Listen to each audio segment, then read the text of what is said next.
Welcome to episode 10 of Fermented and Demented. A little time ago we had a really nice conversation with Cory of Alice Nancy and Little Teeth, just to mention a few of his bands. But this time around we had some technical issues with the sound, but shit happens. Enjoy the episode. Skål!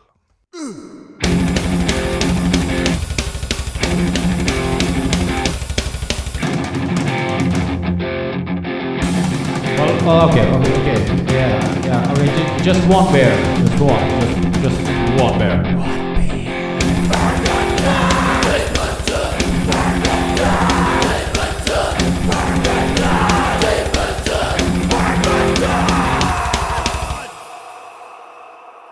We are here now with Simon, Henrik, Jørn Ståle, Håkon, myself, and Cory from Germany, or he's in Germany.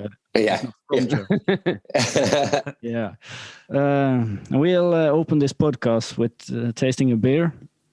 It's a Budweiser original Czech lager, and it should be easily drinkable, I think. Yeah. All right. Well, Yeah. cheers. Cheers. So is this one of your favorites, Cory? Did you say that, or did I just imagine you saying? Yeah, I really like it. When I first moved over to Europe, I hated it because I grew up on American Budweiser, and I was so excited. I saw it in a supermarket, and I was like, "Oh shit, yeah, they have Budweiser," and I got it, and it was. I mean, I thought it was so gross, And an American Pilsner is so much different than Pilsners in Europe that it took me a little while to get my mouth wrapped around the taste of it. Yeah. But now that I've been... What's that? It's the American and I have both. Yeah. They look quite similar. Yeah. The Budweiser logo, I mean, the writing of the name is pretty similar to like the Budweiser used on American cans. So I thought maybe it was like the European brewing facility just put it in a slightly different can. And I was shocked the first time I opened it. I was like, what the hell is this? But now, I'm living in Munich, and Munich is like such a beer drinking town, but they love Helles beer. And I've had so many Helles in the last 4 years of living here that I don't know, I've been branching out into like all the different stuff now, like Pilsner and Kolsch and anything other than Augustiner. Yeah, but the Helles, that's the 1.5 liter large brown bottle, isn't it? Yeah. Helles is generally just light beer, isn't it? Yeah, Hell in German means light, like not like the overhead lights, but like in color. It's a light color. So okay, yeah, I've seen the light. Call it hell. We had some cases of that when we played in Munich, I think, Håkon, didn't we? And endless supply of hell. Yeah, of those. Yeah. It's a river of beer. Because Denmark and Germany. Is that the cheapest one, or? No, there's a lot cheaper beers. I mean, so it's just one of the oldest breweries, especially here in Munich. So they're really proud of it. And Augustiner, I mean, since it's so old, they've like kind of paid off. They kind of own most of the bars and stuff. Okay. And so they supply the beer, and that's how everybody gets it everywhere here. These are about the cheapest beers you can find in Germany. They're called 5-0. They're I can guess what that stands for. They're really good though. I really like them, and normally you can find them for like 39 cents at grocery stores, and it's like, okay, cool. Well, I mean, I'm not that picky, if my Friday night ends up costing like $5 on those, it's pretty awesome, Yeah. So what do we think about this beer? I must say it's not what I expected. I expected it to be more watery. The American one is more watery, definitely. Black one. So this is a pleasant surprise, actually. Yeah, it's very much on the Pilsner side. You know, like it does that. I always taste it in like the back of my tongue, like kind of like almost a sourness to it. Yeah, a lot more. Pretty easy to drink though, and it's pretty refreshing. Like I think like on a hot day, I prefer something like this over something really heavy. You know? Yeah. Good. It's a good Pilsner. It's the Pilsner, so almost the Pilsner. It's Urquell is the Pilsner, but Budweiser is close second, I think. Yeah, for me, the Pilsner Urquell, that shit comes with the worst headache in the world the next day for me. You know, like I normally judge my beers on like not the drinking them, but the recovering from them. You know, it's like that wasn't too bad. Yeah. So that's how we should rate this. On you should send me a message on how your headache is tomorrow. Yeah. But now we're mixing. So Now we're gonna have a mix. It's gonna be, you know. But I could say from personal research and testing, this is time proven pretty okay for the next day. Yeah, you verify these results. Yeah.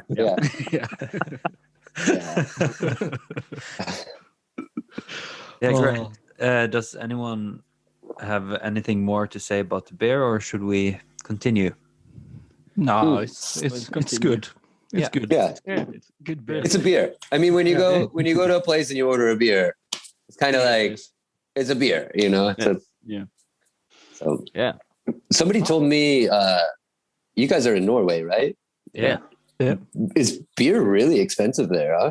Oh yes. So when you said get drunk and do a whole night for $5, that's about one of these. Yeah, that's insane. That's one at the store. That's one of these. And if you go to a bar and want one of these, it's 10. It's 10. Let's say I can hardly brew a beer for 39 cents a half liter. So how is COVID-19 and that stuff in Germany? Are they rolling out the vaccines and it's looking bright, or how is it? It's been something else. I mean, the vaccine is finally starting to roll out, so that's good. They're saying that all German adults should be able to get vaccinated, at least the first shot, by the end of June. Yeah. And so it's finally starting here. I just got my first. I got my first one. They're putting them 6 weeks apart, so I can't get the next one until like June something, you know. Okay. But it's been stupid here. I mean, there's so much stuff to do to stay safe. Instead, Germany's just decided to do this trick that's like they think it's working, but it's not, which is essentially like, you know, when your computer router goes out and you just shut it off and turn it on and shut it off and turn it on. And you do that until it works. That's what they're doing. They have this lockdown here that if the R number, and I don't even know what the fucking R number is. If the R number, if it gets above 100, then there's like a 10 o'clock curfew and we have to all be inside by 10 o'clock. It's a $500 fine if you're outside. Oh. But if the R number is under, so like every day you have to get up and like find the R number on the news and find out what's going on. And then it's like, oh, well, we're locked down tonight, but then tomorrow it will be open. And and then they, it seems like the German government has singled out counterculture as the problem. You know, you could go get your haircut. You could get your anus bleached here, you know, and this is okay. And you can go get haircuts and makeup salons, but all tattoo parlors, all concerts, all bars. I mean, all of this stuff is closed. I mean, even for so you keep the Rs number. Yeah. The Rs number. So, it's just been like such a ebb and flow that it's just hard to follow anymore. Me and my wife, we've just played it really safe this whole year. So like I don't mind just hanging out at home. I can't afford a $500 ticket, and it's exhausting trying to figure out when we can go outside and whatnot. So just kind of chilling until it's all over. Yeah. How is it there? It was pretty much the same, I think. But Håkon actually was at a sit-down gig this weekend. Yeah. Really? That's a first in a first long time. gig this year. First gig since we played one in September, I think. Yeah. Yeah, that sounds awesome. Yeah, I played an acoustic show last September, and it was an outdoor sit-down thing. But I mean, shit, at least I got a show in 2020. I feel like a lot of people didn't. Well, at least they brought you a beer, so you didn't have to go to the bar. You could just like sit there. Yeah. One more. No, you order it on your phone. You just pay. Do you really? Oh, that's awesome. Bring it up to you. Yeah, I mean, I hope some things like that stick around after the pandemic. You know, like it started before here. Some places you could order on your phone, and they would bring I love to it. the table. Yeah. Yeah. So the bartender won't see you getting too drunk in the same way as before. No, you just have to sit straight. You don't have to walk. Yeah. Sit still. Don't talk. Yeah. Just Is nod. yours?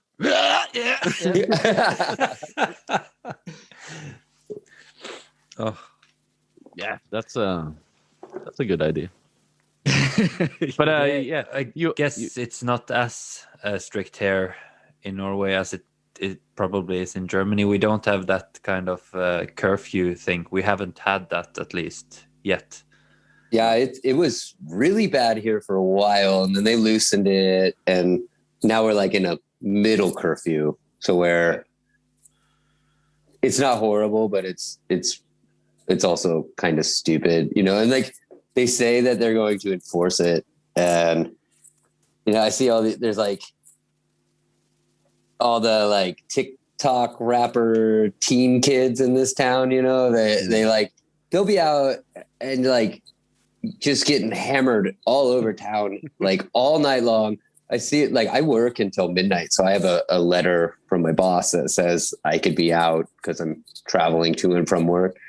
But I see all these kids. I've never seen a cop check anybody, but you know, I have hand tattoos. So I'm sure that like, I mean, I get pulled out and look for drugs and stuff like that. So like, I don't really feel like taking the risk. No. If I was a cop in Germany now, I would just say, well, curfew's at 11, then I'm off work. Everybody should follow the law. Yeah. But who knows? Yeah, it's something else here, but it is what it is. I mean, can't. It'll be done, I think. I hope. I hope so too. I haven't been able to fly home and see my family in almost 18 months now, you know, and I just want all this shit to end. I want to, like, my sister's getting married in October, and it's like, man, I have to get there for my little sister's wedding, or else I'm like an asshole older brother, you know? And then between that and Fest and everything, I'm just fingers crossed that everything's kind of clear by autumn. Yeah. So, how was your upbringing, and where you're from America, aren't you?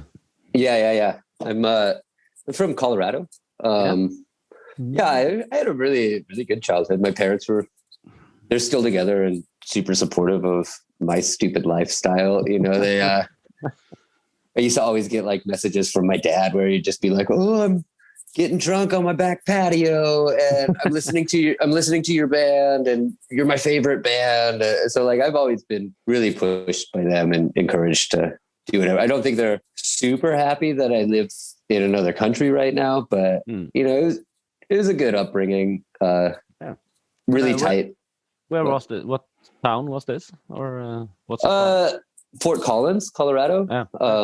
Which is where all the gold is. Yeah, I mean, there's gold all over Colorado, but Fort Collins it's not Fort Collins where all the volcanoes, isn't it? No. Fort Collins is there's a university there. It's just a stupid college hippie town, kind of. But I loved it. I mean, as far as a town to come up playing music into, I mean, the Descendants moved to Fort Collins. So like when you grow up and you come of age in a bar where you could go like drink beers with all the Descendants dudes. And then like right down the street from my house, when I was, once I'd left my parents' house, I lived right by the blasting room. It's like a pretty big recording studio in the punk scene, like Rise Against, Hot Water Music, all these bands recorded, Alkaline Trio. And so like, then whenever a big band would be recording in town, the local little tiny bar would have these secret shows. So like I've seen Frank Turner and Hot Water Music and a bunch of bands like that in like a room of like 20 people, so Port Call is really awesome for all of that. But it's a mountain hippie town, it's marijuana's legal though. So that's always pretty cool. And yeah. All the states do not agree on that though. So I know. Who definitely doesn't agree is Munich. It's impossible here. But my I won't say which family member, but I had a family member who took the risk and sent me a nice Christmas present this year, and I couldn't believe it made it through German customs. Like open up a bunch of stuff from Colorado, but. Yeah. So what brought you to Munich? I was playing guitar and singing for my old band called Arliss Nancy, and it was our last tour over here. I met my wife, and so me and her were like long distance for about a year, and then one of us had to go somewhere, and Arliss Nancy was just kind of breaking up. I was just kind of living off of tour money. So like I would go out on tour and then come home. And I figured if one of us had to go somewhere, she has a good job and insurance and a house and everything here. And so I came here. It was kind of the better decision, and I haven't looked back. Pretty nice here. Yeah. Yeah, it's impossible to speak the language, but yeah.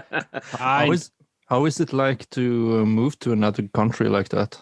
Fucking crazy. I can't I still have a hard time wrapping my head around it. It's taken 4 years, and I could understand German. I can't speak it yet, but I could understand it. But it was literally 4 years of, it was pretty confusing the first 2 years. You go to the grocery store, and the lady at the till just wants to talk, and is like, I don't know what I'm agreeing to, like Warum spricht sie nicht Deutsch?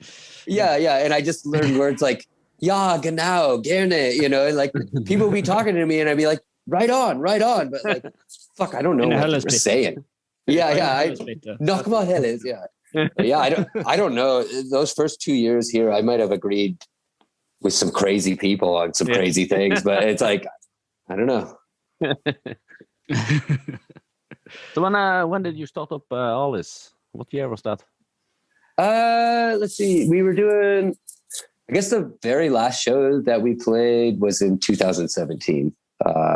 And we never really broke up. We just kind of all moved away to different places. Our keyboard player in that band, he legitimately quit, and we had like this rotating door of drummers. And I think me and the bass player were getting kind of tired of every tour would take like 3 weeks of practice to train a new drummer who, like the last couple of drummers all kind of did some questionable shit. Like when they were out on the road with us, to where like, it was like, well, you're fired, and now let's find another one. And I think anybody who plays in a band knows that there's only like, I'm pretty certain there's like 50 drummers in the world, and they play drums in every band, like. You should make a movie called Drum and Drummer. Yeah, for real. I tell my wife, it's like, if we ever have kids, they can do whatever they want, but they have to be a drummer, because there's just not enough. There's just not enough drummers in the world. But yeah, I think we had gotten to the point with that band that we had gone through every drummer in our town and the 3 towns around us, that like any drummer that was willing to go do tours and stuff. And we toured so hard and so heavy for a couple of years that I think everybody was just getting a little burnout, except for me, like I was 5 years older than all those guys. And so when I was turning 30 years old, and everybody goes a little crazy when they've turned 30. And they were like, no, because they were like 25 years old. And they're like, stay with it. We're going to be a rock and roll band. And so it's like, fuck yeah. And so then when I'm older and they turn 30, they're like, oh, my life's changing. I'm going to do all this other stuff. And it's like, well, I sold my soul to this devil. Like my life is just this now. And so I don't know what they're doing anymore, but I'm still trying to grind and get out on the road as much as possible. So, yeah. So, when did you start up the band? When was the first? When did you form it? Yeah. Was it for Arliss Nancy? I think 2008. Yeah, 2008. I think. And was that your first band too, or?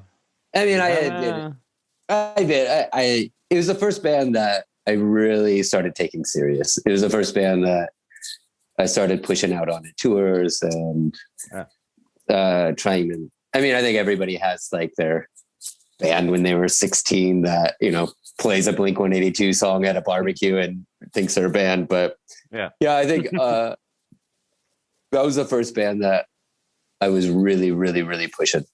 Yeah.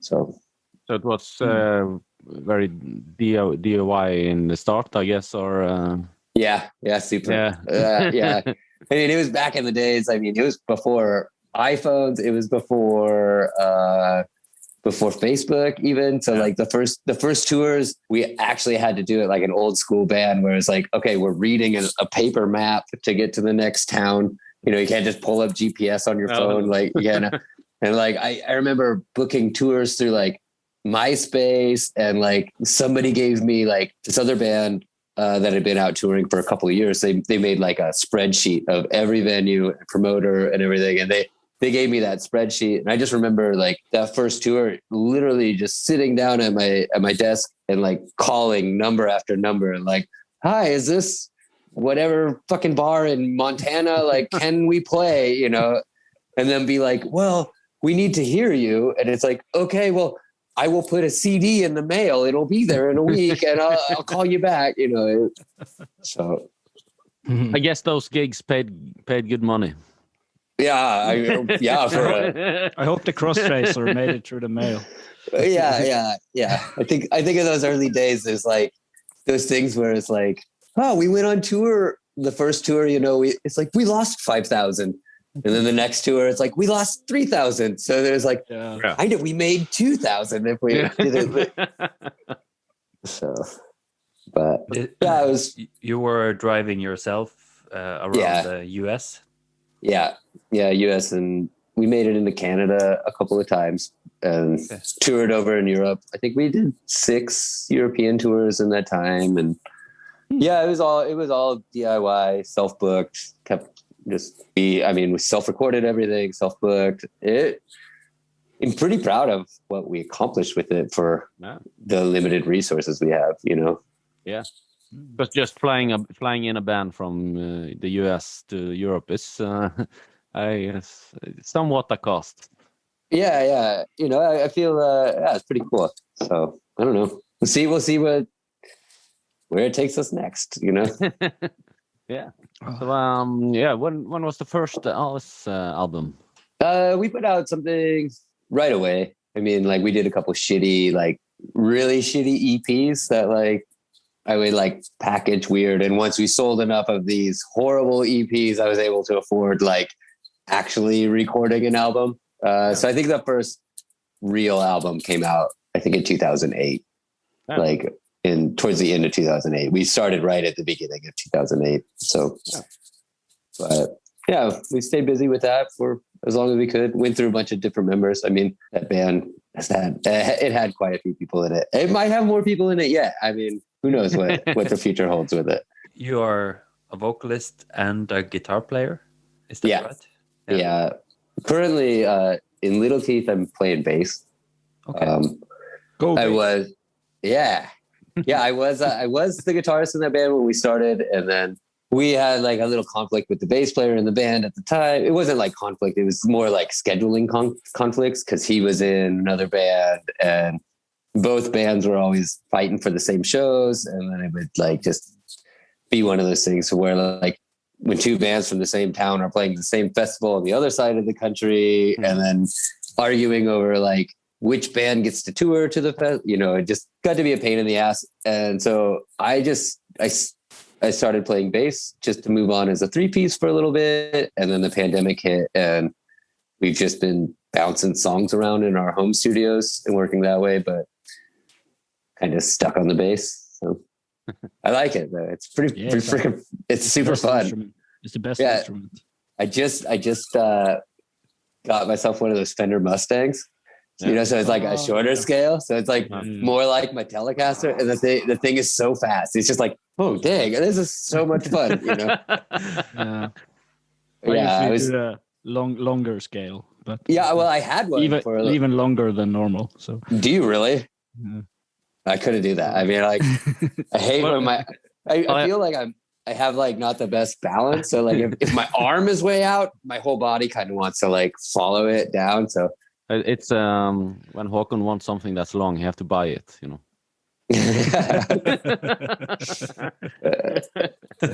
Yeah, well, I know how to handle a long, big, fat bass.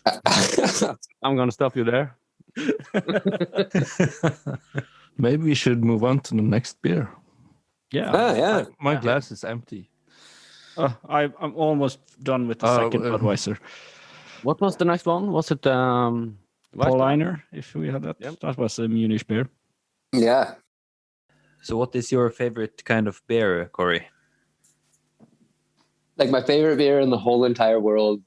Everybody makes fun of me for it, but Coors Light from America. I mean, it's brewed in Colorado where I'm from. So like just kind of grew up on it. It was like some of the first beers that, you know, you steal out of your dad's garage where it's like, I got a beer when I'm 12, but I love it. It's cheap. It's super light, you know, not a lot of calories. Like I feel like I've gotten a little chunky since moving to Europe because all the beers here are like eating a whole entire loaf of bread. And in America, like a Coors Light is like 100 calories and it's basically beer flavored water. But the last beer we're having, Guinness, is actually the lowest calorie beer you can buy.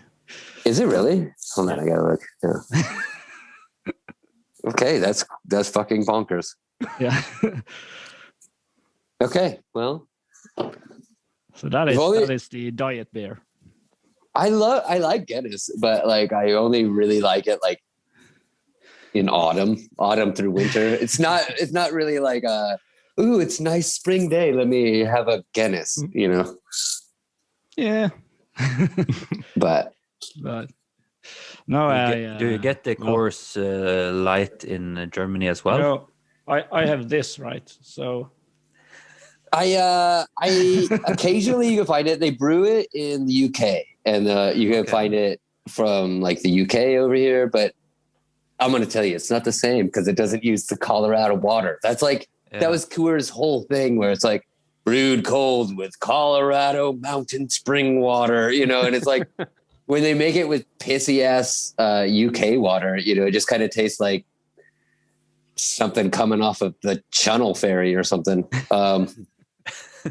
But I love it. That Coors Light, I mean, it's so, anybody who really likes beer will talk shit on it, but I just call it hillbilly Gatorade because like, you know, you'll be like so hydrated like while you're drinking it, but you're also still getting drunk. So yeah, it's pretty good. People who really like beer admire the American lagers for the cleanness that they manage to brew. It's when me and my wife first got together and she came to visit me for the first time in Colorado, and I was like, here, I have a, you know, I met her at her hotel room with like a crate of Coors Light, and she's like, what is this? And she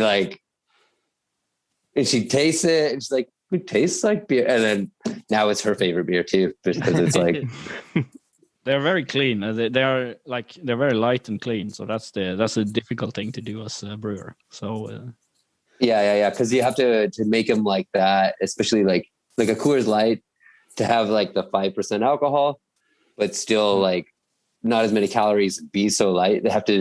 It's cold lagered. So like it takes like twice as long to make because it's hard to ferment something in the cold weather. So But it's worth it. Whatever they do, I love it. So, Yeah, most of us brew beer, so we are familiar with this. do you guys? Yeah, Cool. I showed you. Yeah. I guess you But guys you can probably only see should. one at a time. See, now is my screen on your Oh, damn. phone. Damn. Okay. So, I only have 2 taps in my fridge, so yeah, He's twice the man you are. yeah. I am. Yeah, I mean, I Twice guess the brewer. if beers were $5 a piece here, I'd probably be brewing my own too. Yeah. Now I can usually make it for probably €0.5. So Yeah, that's awesome. that's better than 5. Yeah, me and my dad, we took a stab at brewing some beers for like a summer. Pretty fun. It just a lot of work. I mean, in America, when we were doing it, it would be like, well, I could go to the liquor store and I could buy 24 beers for $8, or I can make 12 beers for $24. You know, and it's like, okay, I'll just Just throw in some sugar and you'll make up the alcohol. No problem. yeah. Yeah. Okay. So the next beer we're tasting is the Paulaner. Paulaner. Yeah. Weiss beer. This is from Munich. Yep. Also from Munich. That's a fitting beer. Oh, you have a can. Munich. We have a bottle. We have Yeah. the Helles bottle size, as far as I remember them. Yeah. Yep. That's it. Yeah. Yeah, I was looking for a bottle, but they only had it in cans today. So This was Whatever. actually They're this inspired was- by Obama, and they're doing the Yes We Can. what? That's a silly joke. He just does that. You have to excuse him. he's just a joke machine. But yeah, this was actually more than €5. Was it really for an import fee? Probably. Yeah, Yeah, about €5. Yeah. a bit more. Like You were telling the Budweiser was a bit less. I think it was like 3.5 or something. Okay. Euros. Yeah, But you have it's still expensive. But you have the American beers at the grocery store here is the most expensive beers. Oh, I could only imagine. Yeah, because it import.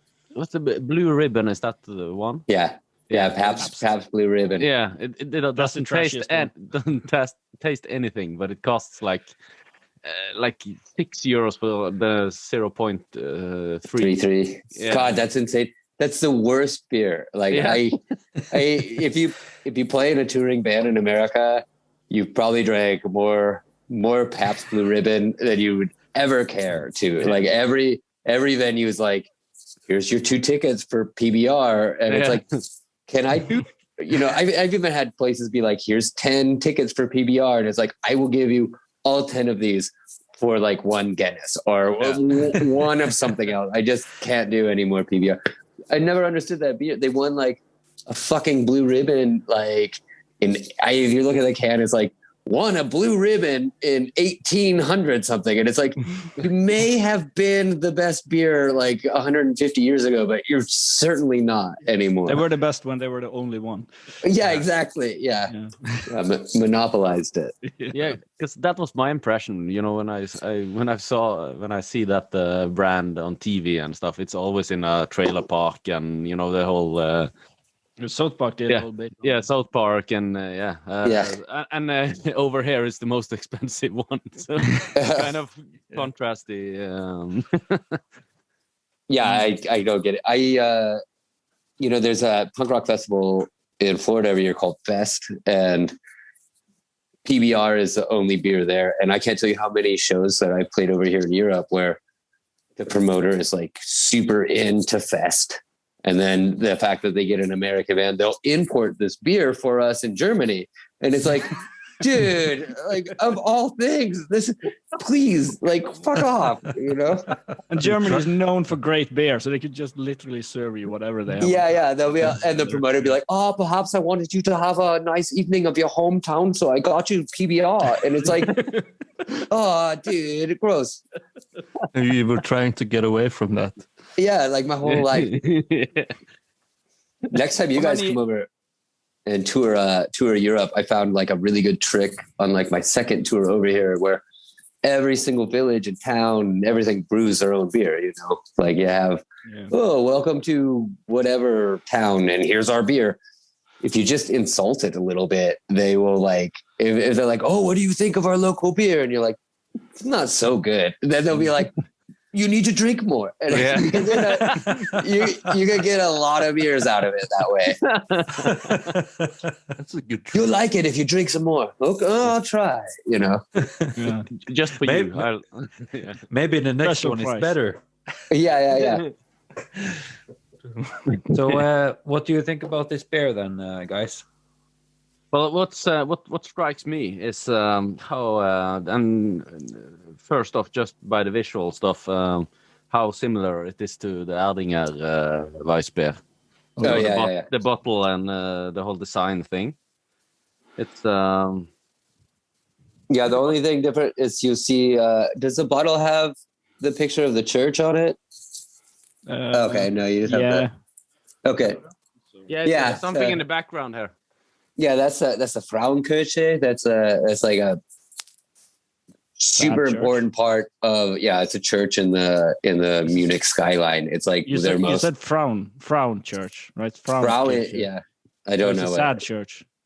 Frau. I think it's Frauen. I don't know. My German is horrible, but yeah, I'm gonna call it a sad church. Yeah. But it's actually a cool church they have inside of it. I'm sure it was just some drunk construction worker stepped in the concrete, but nobody ever claimed that they did it, because I'm sure they would have been murdered back then for like stepping in concrete in like 1100 AD. But anyways, now it's all in the myth that it's called the devil's footprint, and that the devil came into this church and tried to step so hard with his foot, that he fucking tried to destroy it, and all that's left is A church. You got distracted there. Yeah, always distracted. Fucking computers, man. I only dropped off for a second, so I don't know what happened. And you're back. And I'm back. In black? Yeah, I guess so. Yeah. But what do you guys think of this beer? It's good. It's a typical. Yeah, it's kind of a. I mean, it's a typical wheat beer, as you were trying to say, Håkon. But yeah, the yeast flavor is kind of nice on this one, I think. I've never been the biggest fan of wheat beers.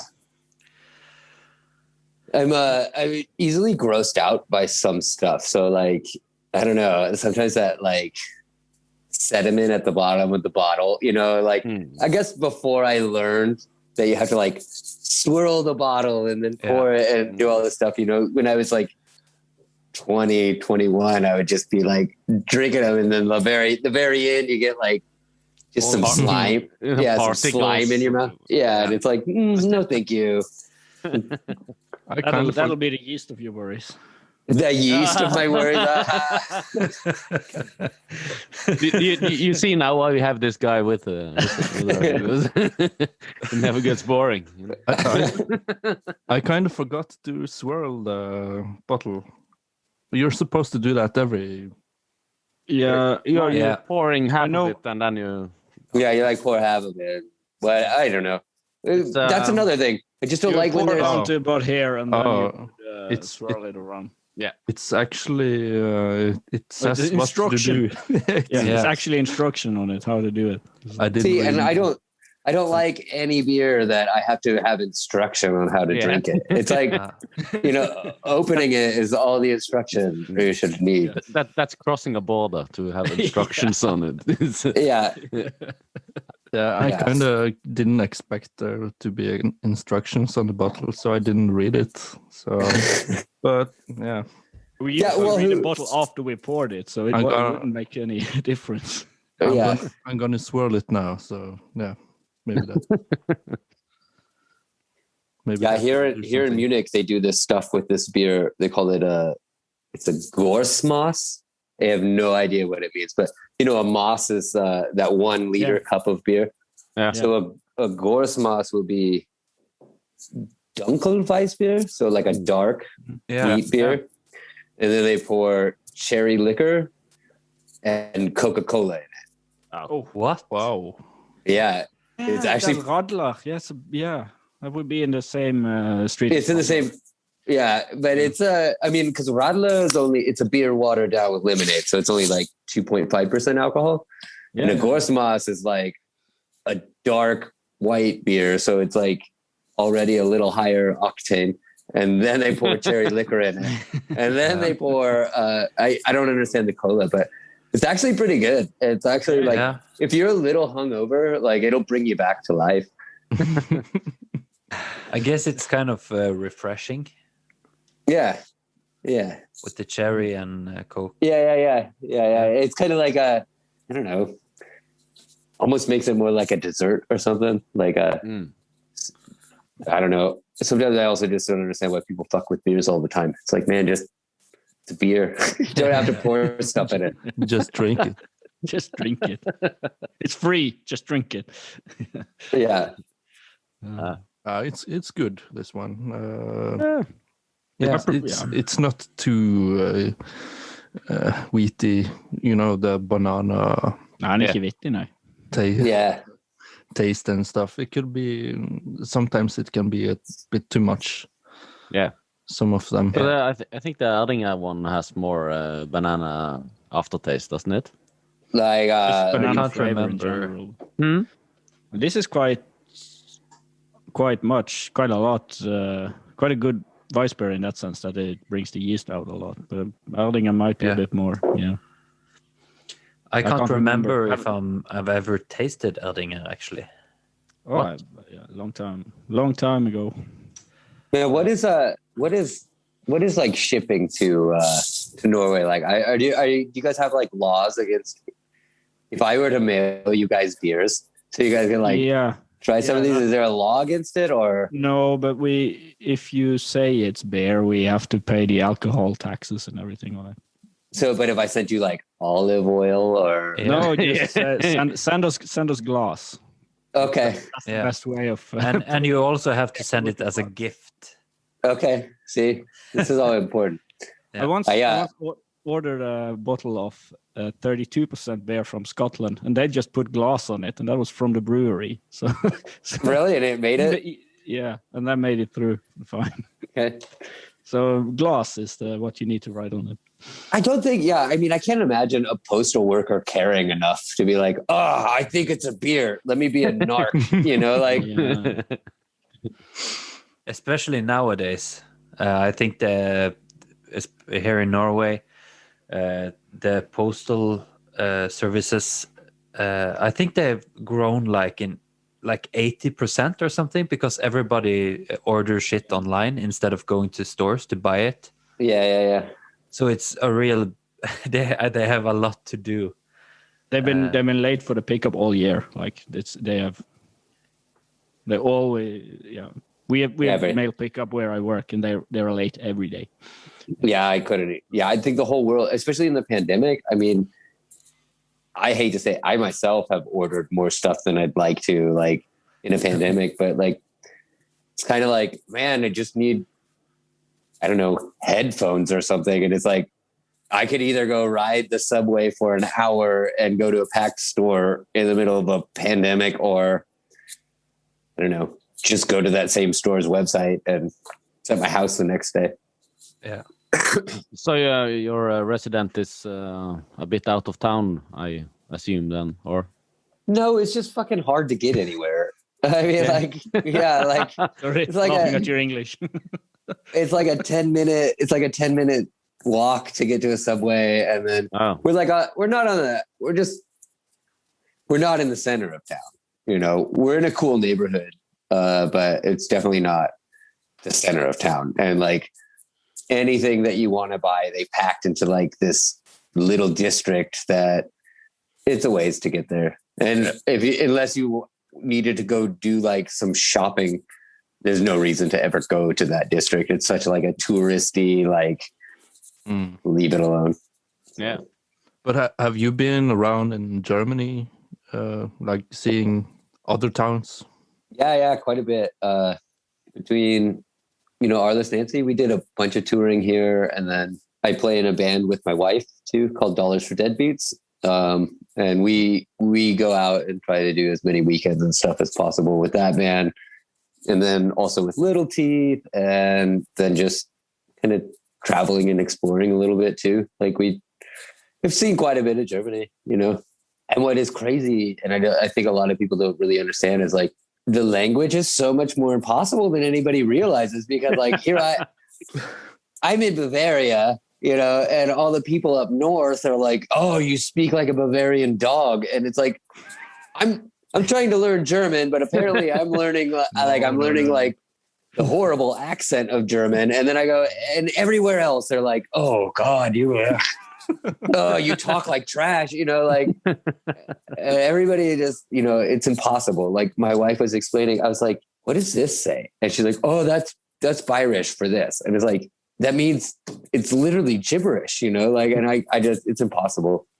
When you're living in an area that's been conquered over and over and over and over and over and over, it will be like this. Yeah. Like just recently we were out at my mother-in-law's house, and she was like, oh, let's jump in the car. And we drove like 20 minutes, and we like were in the ruins of some ancient Roman bathhouse from before Christ, and it's like, Oh, okay, well, that's that I guess, and it just looks like the Bavarian countryside. It's like a cornfield and then ancient Roman ruins, and it's like, okay, well, Germany's wild. But I guess Norway's the same way, huh? I mean, yeah. There's some more the nature stuff, the mountains and the fjords and all of this scenery. Yeah. You can occasionally find an old Viking ship buried somewhere, and that's mostly it. Yeah. And I've always wanted to make it over there. They're so beautiful. You don't want to get the beer here, though. Yeah, maybe I'll just then you have to ask Håkon to be sucking on one of his taps. So if beer is super expensive there, then is like hard alcohol cheaper, or is all alcohol? No. But it's very expensive alcohol, like very expensive alcohol, is cheap because it's all government regulated. Okay. So the profit is all like limited. So if you go up to over several thousand, if you go up, so rich people benefit from it. Yeah. So if you're very rich, it's cheap. Okay, that's how it works for rich people everywhere. If it's rich, you don't have to spend a lot of money. That's weird. Let's say the whiskey we prefer, like the more expensive expensive Scottish whiskey, is cheaper here probably than in Germany. Okay, that's crazy. That's one of the Arlberg and stuff.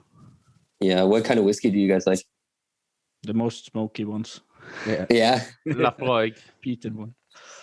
Lafroig, Taliska, Arlberg, all of these but those ones are quite cheap in Norway compared to other places. But then again, they are expensive to begin with.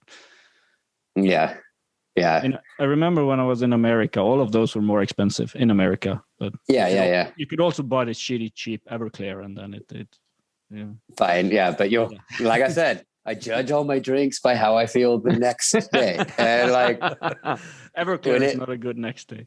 No, that's like corn over here. Like in Germany, they have this shit called corn, or like it's called Bauerdank, farmers thank you, and it's literally like, I mean, I think you could like clean pistons in an engine with the stuff, it's like.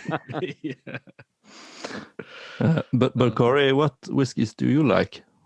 Oh man, I drank so much whiskey when I was like younger. I haven't been drinking a lot of it lately. I can't hear that from your records.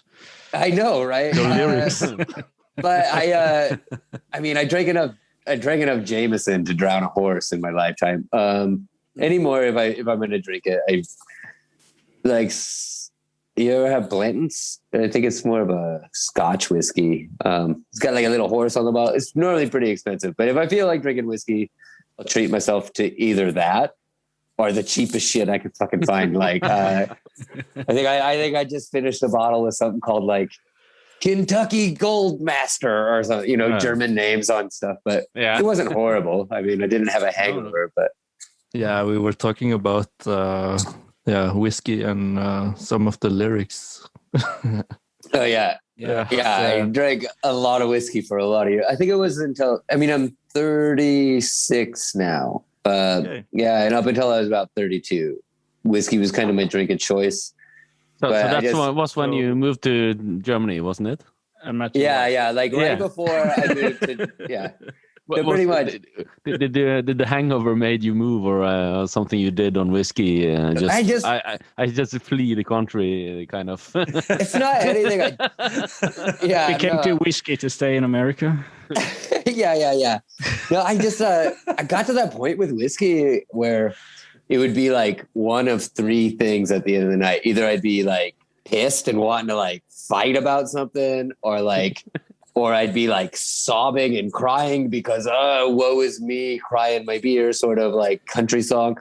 Or I'd be like the most fun person in the world. But like, it was kind of like a 30% chance that I'd have a good time and a 60% chance that I'd be crying or an asshole. And so like, when I got married, I kind of thought like, maybe my wife doesn't deserve seeing that. There's a 10% difference there. Well, I know there's a little flex room, and there's a 10. Okay, well then there's also a 10% chance I'm gonna vomit everywhere. Yeah. So, yeah. But your band, Little Teeth. What about it? You started it when you came to Munich. Yeah. So how was that in comparison to being in a band in the US?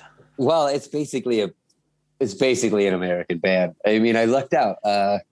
When I was touring in Arliss Nancy, I met kind of like you cross paths with other bands that are out touring all the time, and I met this kid and he was like, damn, this kid is like my best friend, but he lived in Chicago and I lived in Colorado, and like we would see each other at like random festivals through the year or jump on the same show somewhere.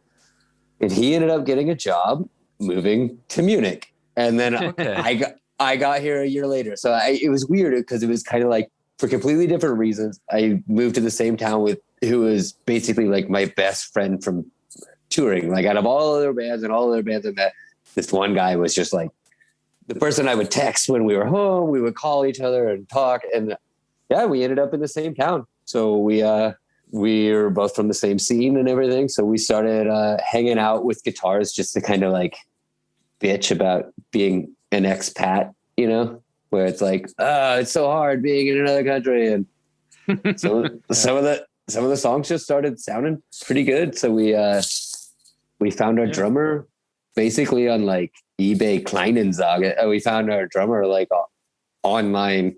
Like I'd never met him before, but it ended up being that we have a lot of friends who like Matsu Rossi, and he was in an old band with him, and it was kind of crazy. It just all kind of fell together really easy. But for all intents and purposes, I do think of Little Teeth as an American band that just kind of is living in Munich as opposed to like a German band.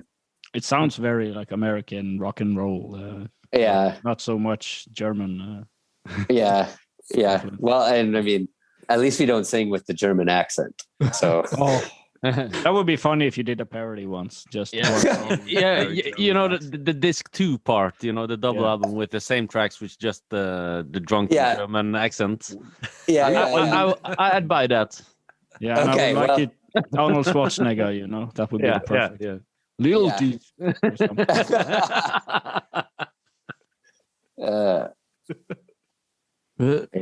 When did that album release again? Man, I feel like it was like last year, but I mean, there was a pandemic last year. So it came out October of 2019. Yeah, it's called Redefining Home, right? Yeah. Yeah, because that was it's kind of like the rock opera of me moving to Europe. Kind of like even the songs in the order that they are, it's like from right before to meeting my wife to moving to Europe to traveling around with her. And yeah, it's it just seemed like a fitting title, but it's basically a story. And now the guitarist of Little Teeth is moving back to America. So I think, he his job's sending him back for something. So now we're gonna spend the next 2 months trying to re-record the whole album acoustic and call it Deconstructing Home. Yeah. I think we've all listened to that one leading up to this conversation. To all of the other yeah, other awesome. band as well. Yeah, I'm bad with names, so there's a lot of good songs. Thank you. Yeah. Yeah, we discussed redefining home before you joined the chat, and we all agreed that there's not a bad song on that album. Really? Thank you. I personally hate that Pillowcases song. Like, I fucking hate it. Okay. But just to be a dick, I have to say it's several. No. Yeah, I know. Yeah. Okay. No, they're all good. They're all really good songs. So no, that Pillowcases song, I like it, but I mean, we were just listening to so much Jawbreaker at the time that like it just. I don't know, has like, to me, it sounds like a Jawbreaker song in some spots. It just wasn't my favorite on all of them. But, now since then, we've written a lot of songs that I hate even more. So now I kind of like it. Well, it's kind of a step up in production-wise with that album. Yeah. Do you agree? We started working with a studio here in Munich called The Engine. And, when you start working with somebody musically and they just understand you, like it's very hard sometimes to find like a kid who has the production skills and desire and everything. But me and this kid his name's Jacob Brown. I say kid, he's like 42. So he's not a kid. But me and him just really clicked, and it was really easy working with him and with Jason. I mean, I think part of it is everybody in the band I'm the worst person in the band, like the other musicians are like really talented. And everybody was on the same page, and the producer was on the same page. Like the person who was doing the mix and the master, like it just clicked with him right away. Like he was like, what's a reference album? And I was like, well, White Crosses by Against Me. He just threw a couple things at him, and he was like, okay. And then he came and saw a couple live shows and was just really right on board. And I think a lot of that comes from that. I mean, he just really knocked it out of the park when it came to like mixing it and mastering it and getting everything. Yeah, that's really important. Yeah, I've worked with some fucking people. The very last Arliss Nancy record, dude, that kid was like, I don't care. He could, even if he listens to this, that kid was so on fucking meth.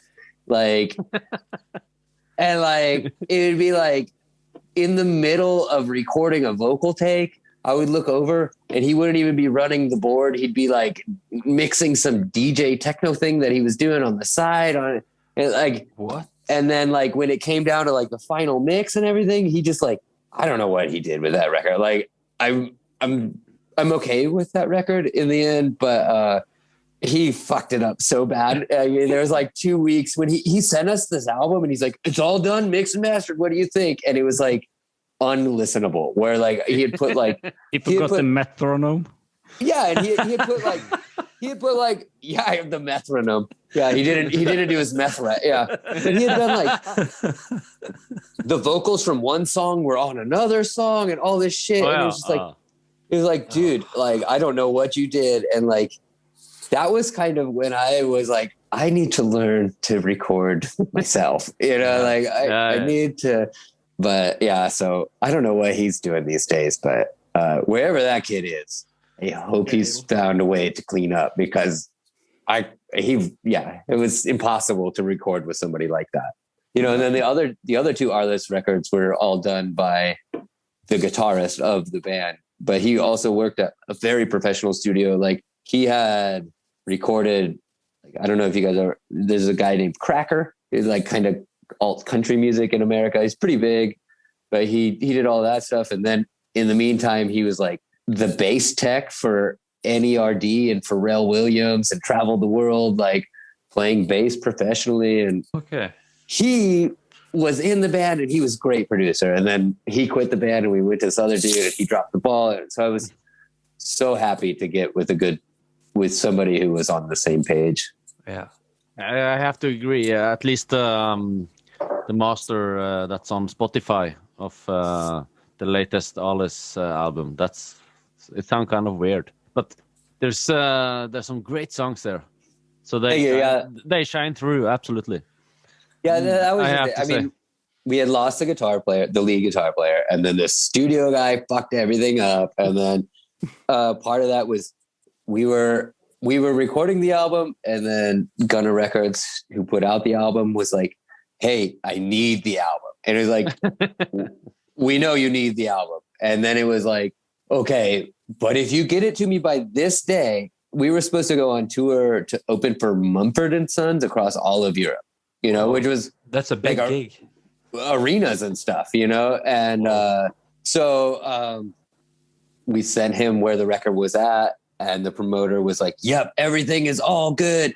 We're gonna do it. We love the record." And I was like, "I hate the record. I'm not really happy with the record. I would like another 2 months." And the promoter was like, "No, we need it now. If you guys get it in production now, you guys are on this tour. You're gonna open it." And like enough to the point that we had like all the literature that a promoter sends, like your drive times and everything for this Mumford and Sons tour, and he's like, "Okay, well, I'm not super happy with the record, but this is a big tour and this could change my future." And then like a week before tour, Mumford and Sons canceled the tour. And so like I got tricked into pushing out an album I wasn't 100% on. Mumford and Sons canceled tour. The label still like limped the tour together, and like we came over, and like I thought it was such a failure, but I met my wife on that tour. Yeah. So like it's not all bad, but it was meant to be. Yeah. But yeah, it was definitely meant to be. I was definitely pissed for a little bit about that whole record, and I think that kind of contributed to, I think everybody in the band was a little frustrated about how all that went down, and that kind of was all leading it. It's not that bad. It's not. It's just not. It's not at the same value. I mean, if you listen to the two before that, the songs are the best songs on that record they do shine through, I think. Thank you. Yeah. Thank you. So it's I guess some of my favorite Alice Nancy songs are on that record, actually. Yeah. Awesome. Yeah. Well, some of them at least. Yeah, I mean, it was cool because it did come out a little more punk rock, which I kind of think it was like the stepping stone for me from Arliss into Little Teeth, where it's just kind of like, okay, we're gonna slowly step down. It's getting a bit harder, isn't it? In what you call it, in intensity and more social distortion, or more power chords, or it's like just like a little bit more punk rock and a little less. I mean, I think if you put a keyboard on it, it might sound like Arliss, but like me and Jason really wanted to keep it just really upbeat and positive, and I feel like there's so much negative music out in the world. Like there's so many people that just whine and I mean, like I love it. Our black metal is positive, very positive black metal. Oh yeah, I'm sure, super positive. It's all about like puppies and sunshine and stuff, and the expensive beer. Yeah, beer and poppies. No. So we wanted to just keep it different, and so I think part of that is we stayed away from minor chords. Definitely stayed away from fucking keyboards. That's a good thing as a musician these days. Stay away from minors. Yeah. Good. And with that, we'll grab the next beer. Yeah, I actually follow that advice though. I was just thinking about that the other day because like Ryan Adams put out a new single, and I used to love Ryan Adams, and I was like, nope, I can't. I had to like deactivate Ryan Adams from my Spotify since he had all that Does that minor bother women you? stuff. Does that bother you? What? The Ryan Adams stuff. Yeah, super. Yeah, super bothers me. I mean, I can isolate the music from the artist, luckily, because we're black metal guys, so there's a lot of shitty things being done by our peers. So if we hadn't had that quality, I guess we couldn't. Yeah, no, do what we do. I think for me it was a little different, especially with the Ryan Adams thing, just because of.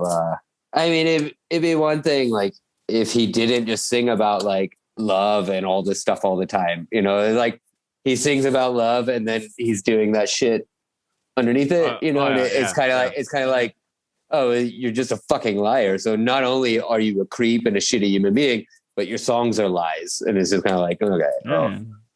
It's easier when the songs are about death and destruction anyway. So yeah.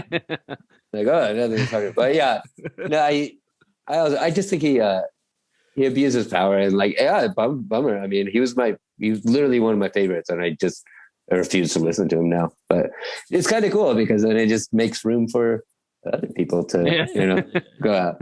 Bring some of these old year-round giggers away. Like if they're all Katy diddlers, then it opens up the yeah, exactly. Yeah, there's so many like awesome, talented bands out there right now that aren't creepy assholes. So it's like, okay, let's take the platform away from these creepy assholes and let's give it to these people who aren't creepy assholes. Get some more of the old school metalheads to raid the Capitol, and we can probably get an American gig. Yeah. What other bands have you guys interviewed on? Oh, we're kind of fresh. We had Henrik's brother plays in famous Norwegian bands, so we had him on. What band? Tåke, you heard of? Probably. Nope. I only know Kvelertak. Right. Yeah. Tåke had some weird business in Germany, I think. Oh yeah. Let's not get into that. They provoked the wrong thing. Yeah. Yeah. Okay. I won't ask. I started the beer. I have to wait. So unfortunately, I had a nice beer stein set out for like these beers, and I don't know what my wife's doing, but I think she stole it and squirreled away. So I'm going to drink a Guinness out of a cupcake cup. I approve. Looks great. Yeah. This will be a reference to all over my stillongs. Yeah, but but is your beer like 0.44 or is it a full half a liter? 0.44. We're getting scammed online. I know. That's what why was yours also 0.44? Yeah. You always still shit. Yeah, which is weird because I was drinking Guinness 2 weeks ago, and I was at the supermarket, and they were 0.5s, and I don't know why the fuck it's a 0.4 now, but and it's not because even the can looks the same, and you're gonna be when you don't have some reference, you're gonna think it's a half a liter. And it usually sits next to other cans, so it's easy to spot. It's probably the displacement from that fucking little ball inside of here, you know? It's not. Yeah, but it's at our. It is actually smaller. Yeah, the most expensive beers are usually like that, and they take the same price or higher. The more kind of micro. Oh yeah, because it's crafty to like get it in a smaller can. The same with like I'm a vegetarian. My wife's vegan, and you go to places and it's like, can I get this thing without meat? And they're like, yeah, that'll be $2 extra. And it's like, but you're leaving it off because they have to clean the whole kitchen for it to be without. Yeah. They have to hire some guy to pick out all the meat balls from your... They're just some guy in the back. The guy that hates pineapple on pizza. He has been hired to pick meat out of. He's like Jabba the Hutt, just sausage. Now my bear fucking spilled on your stillongs. That's alcohol abuse. No. Yeah, I won't tolerate that. We Oh, look think- at that. My God. I'm getting the foam up there to where it looks like the cupcake is frosted now. Well, yeah, it looks like a smoothie to me. with the the pink glass thing Yeah. and the black inside stuff. So It's it's a fermented malt smoothie. Yeah, it's so stupid. Not the easiest cup to to get a good pour into. Oh, this mine's all right. Oh, see, look at that. That looks nice. This looks like a fucking cupcake still. say Hansa. So on saw. It's the German. Oh, that's a German from back thing, in the yeah. day. From back. Yeah. You know Hansa? Yeah, well, I know. Hansat or something. Yeah. No, I don't know. I just know like the address for like one of my favorite clubs here. Everybody just calls it Hansa. Mm. I don't really, but yeah, German people were in Bergen where we are. Traders. Yeah, trader stuff back in the day in 1600s or something. Okay. So, Hansa is our local brewery. And Yeah, okay. yeah, been drinking beer. So yeah, references. Now I got Guinness all over my pants. Stillongs. Stillongs. Yes. Yeah.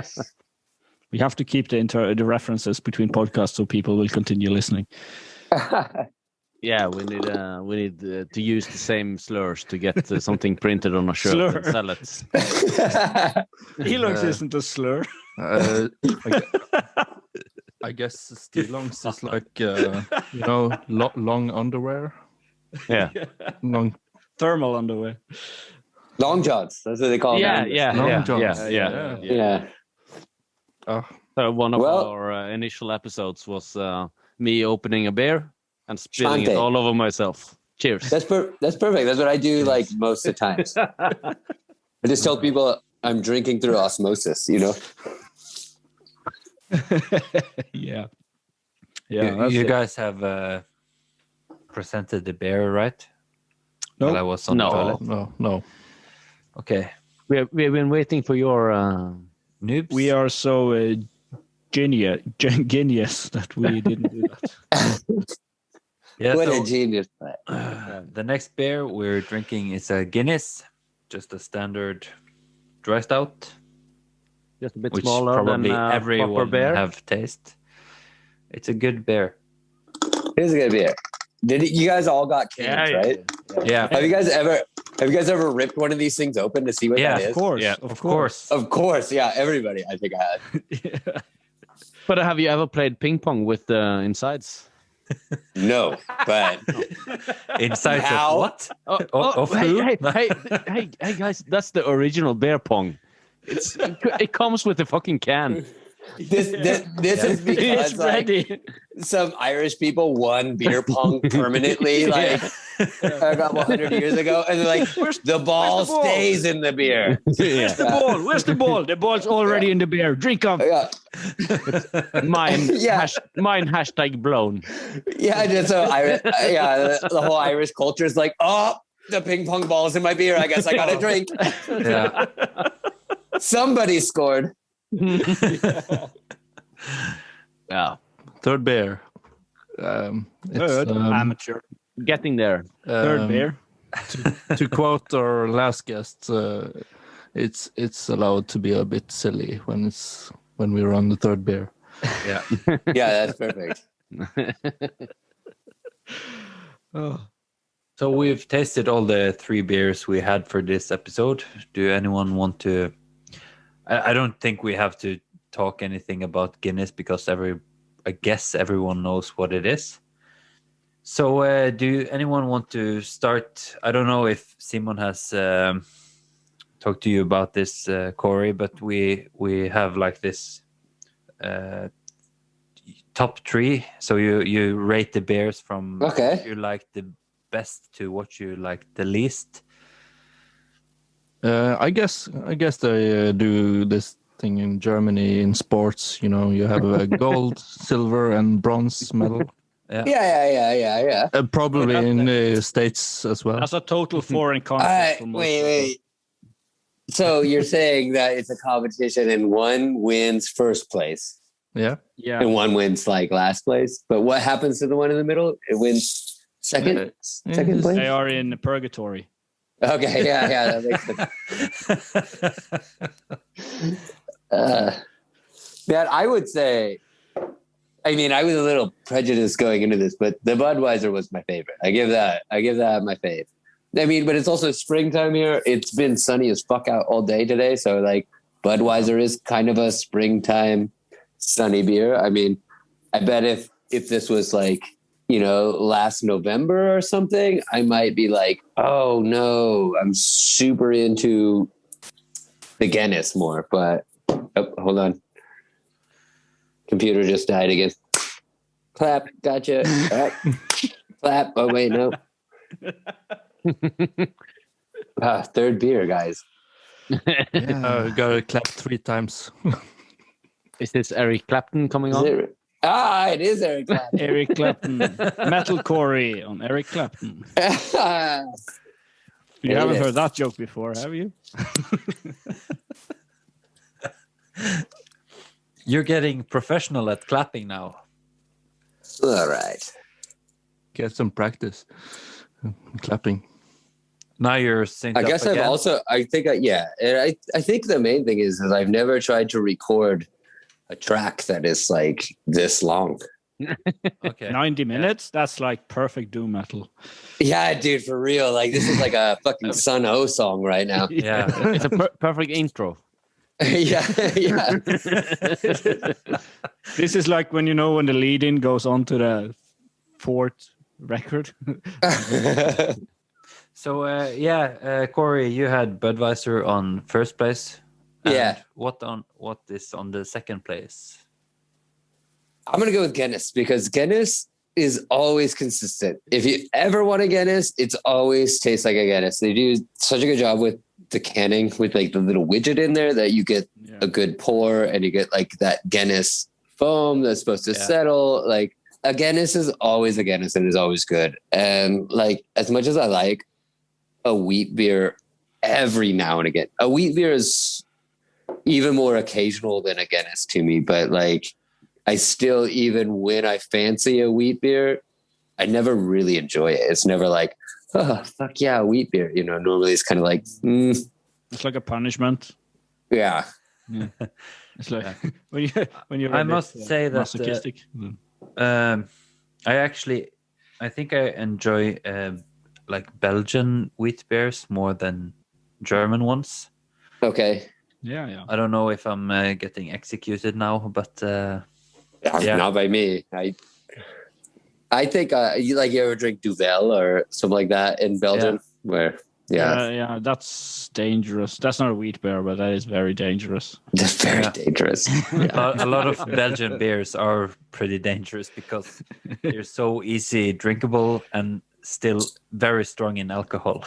Yeah, I played Black Rock 2 years ago. You know, it's a Belgian festival, and the wristband got you unlimited beer, however much you want, whatever you want, for like 4 days, and it was just like, okay. By the 4th day, I was like, can I have a lemonade, please? I can't do it. No, literally. Yeah. No. I remember that from we went to Wacken in 2009. Okay. And of course got super hangover. I went into the kind of the area where the crowd area, you know, where out from the camps and into the Concert area. Yeah, concert area. Sorry. And you go to the bar there, and they don't actually have allowance to sell you anything without alcohol. It's impossible to get a bottle of water, and it's 40 degrees. You do know the life hack that you order something with ice in it and pour out the rest, right? I was low on everything there, so Yeah, it was. They couldn't give me water. They were not allowed. I can give you like 95% water. Yeah. And there were also guys like walking around in the crowds with a Jägermeister rucksack. You know, it was a large thing with gross. a tap thing that he kind of gave out to whoever could give Yeah. a euro or whatever. But Man, I couldn't. a glass of water. No, can't do. Glasgow water. I couldn't do that shit at all. Yeah. I once I was working on a festival, and then when it was over, it was like a party for everyone working there. And as long as I played a couple of songs on stage, I got all I wanted to drink. See, that's like the most perfect. Both beer and also booze in general. And then I asked the bartender, like, can I get a glass of water? And he was like, no, but you can get a glass of beer. And I was like, can I get a glass?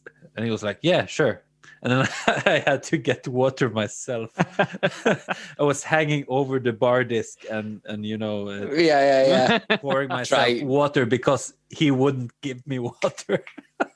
And he was saying, "What are you doing?"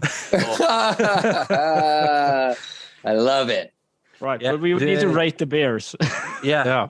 Cory is finished, but Jan? Man, I'm a sucker for dark beer, so I think Guinness might be my.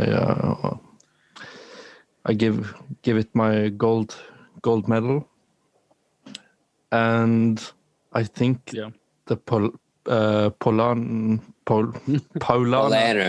Oh my God. Paulaner. That's it. Will get my silver. I don't know, Pilsner, like the Budweiser, which gets my bronze medal, third place. It's good, but it's just a Pilsner. Yeah, it's a Pilsner. I don't know. I like more flavor. What I have noticed is that you like a lot of darker beers and a bit of more malt flavor. Yeah, I like that. Yeah. Håkon? Yeah, I would. I'll put a Guinness on top, and then I would put the Czech Bud on the second, and then I would put the Paulaner on third, and then unfortunately the American Budweiser is last. Yeah, you were the only one that had that one. Yeah, it's. Oh, you found American Budweiser? Yeah. Well, it says. Yeah, it says. It says. Yeah, but it's probably contracted, isn't it? Licensed. Yeah, licensed and made by Heineken, I guess. Okay. That doesn't matter. They're all good brewers, and they treat the water and make it the same. So it doesn't matter. But it's. It was a bit too light, so. It would be good if I'm very thirsty, but I wouldn't say no to one. Right. I mean, it's, but the other ones are better, and when you're used to drinking a lot of very flavorful beer, Guinness is quite quaffable. So it's pretty. Guinness is like cream soda of beer. It's like it is. It's very. It's more of a texture than it is of anything. Like it's smooth going down your throat. It's it's like a blanket for your tongue. Yeah, it is. People always say that it's so thick and so dark and all this, but it's not. It's really light and it's really easily drinkable. And I don't get this. Oh, you could put a spoon in it and it would stand in the middle. No, it wouldn't. It's like very light. It's a lot of people in Norway that says that a Guinness it's like a heavy drinkable beer, but I think it's like water but thicker, burnt water. Yeah. Nice. Like, cool. I'm sorry you don't like it might be a little thicker, but like I mean You know what is like worse and not thick? No beer. I would rather have a thick beer than no beer. You know? Yeah, Yeah, I agree. that could go for other things as well. But yeah, Yeah. Simon, what was your favorite and least favorite beer?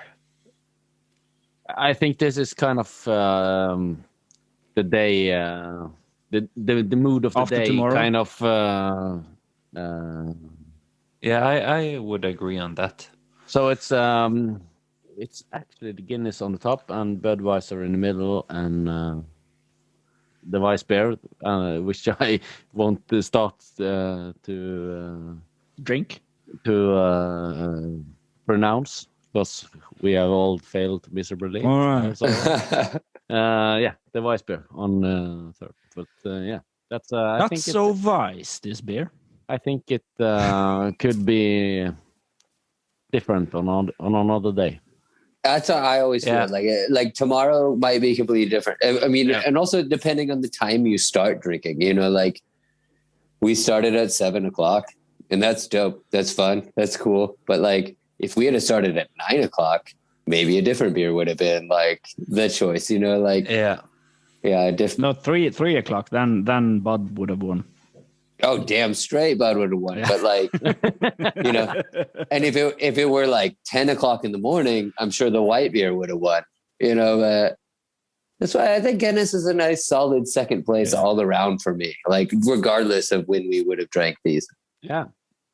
For my picks, I have I think this is the hardest one yet to actually rate. They're very close. Yeah.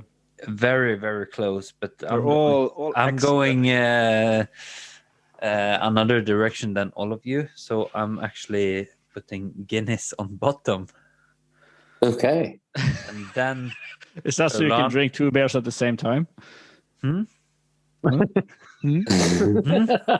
yeah, and then the Polaner, and then Bud actually.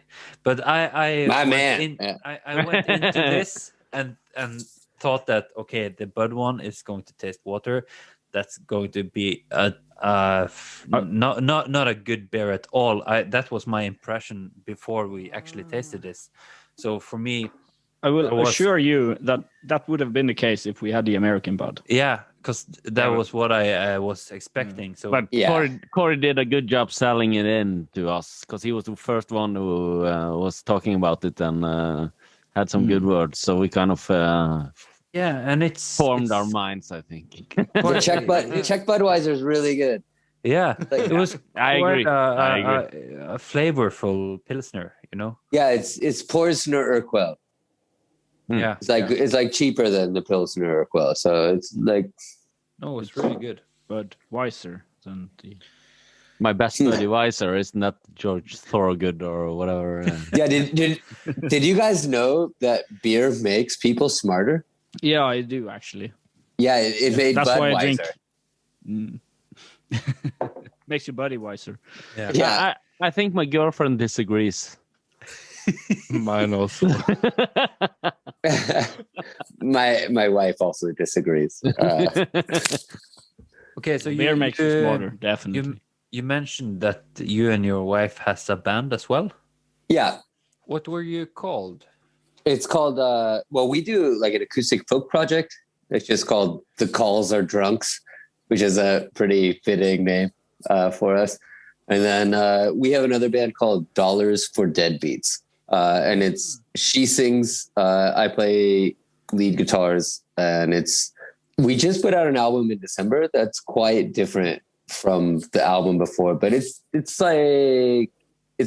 definitely more punk rock than Little Teeth is. You know, like it started as like a street punk band and then it's kind of just become a punk band.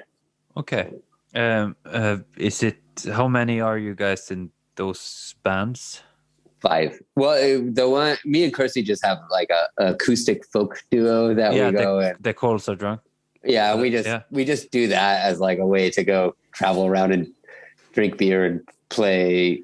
We have a bunch of songs that we wrote, and then we'll play some Arliss songs and some other songs, and it's just it's so easy to travel when it's just me and her that like we love it for that. And then Dollars for Deadbeats, it's a 5-piece band. It's 2 guitars, drums, bass, and she sings. So Okay. So that's the more punk yeah, kind of band. Yeah. Okay. Cool. yeah. But it's really fun. I mean, I feel like, I don't know, I moved to Germany and got immediately accepted through joining her band, immediately got accepted into, I don't know, the punk counterculture here in this town, which, I mean, Munich, you guys have been to Munich, the cops are fucking everywhere and they have this town on lockdown and it kind of sucks. But wherever there's oppression by cops, there's also a pretty good punk rock scene. And so I got to come right into it. Wasn't it in Munich that Yes, we were yes. some important band and then we got lots of free beer? That's probably, Wasn't it in Munich where they thought we were some big band and we got lots of free beer? I wouldn't doubt it. Yeah.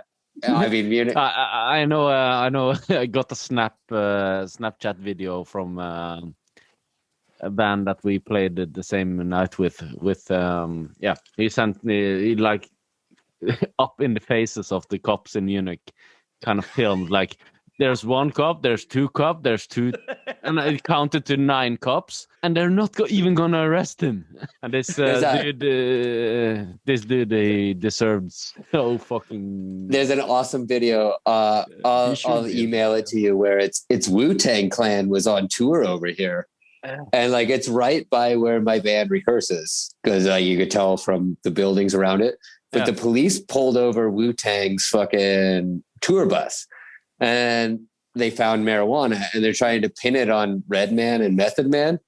And like Redman just throws it on the ground at this cop and the cop picks it up. And then he's like, that's your weed. That's not my weed.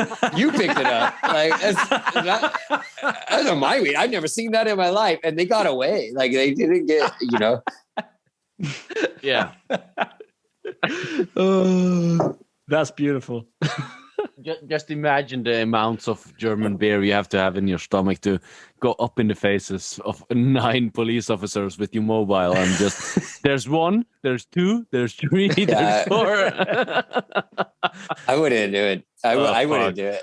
I believe more than anybody else. Fuck the cops, but like I've also been fucked by the cops a couple of times for like I was in Colorado. I was practicing and I was getting really good at like drinking a lot of beer and then driving my car. And I was like, I was pretty undefeated at it for a while until I got caught. And then, after you get in trouble with the law for like something dumb like that, like fuck the cops, but especially like, I want to say, fuck them so much. Just, I don't want to talk to them. Every time I've ever talked to them, I've always gotten in trouble. So yeah, but if you're drunk driving, that's not really weird. No. I mean, I told him he had a lot of practice while drunk driving. So I've done this a lot. What sucked was like I wasn't even driving when I got caught. I had a shitty van and it broke down, and like it broke down on the side of the road, and I was waiting for the tow truck to come take me home, and a cop stopped to see if I needed help. And so I was drunk inside of my van. I wasn't driving it. It wasn't in motion when I got in trouble, but the cop wanted to see if I needed help, and he was super nice. He gave me a ride, just not to where I wanted to go.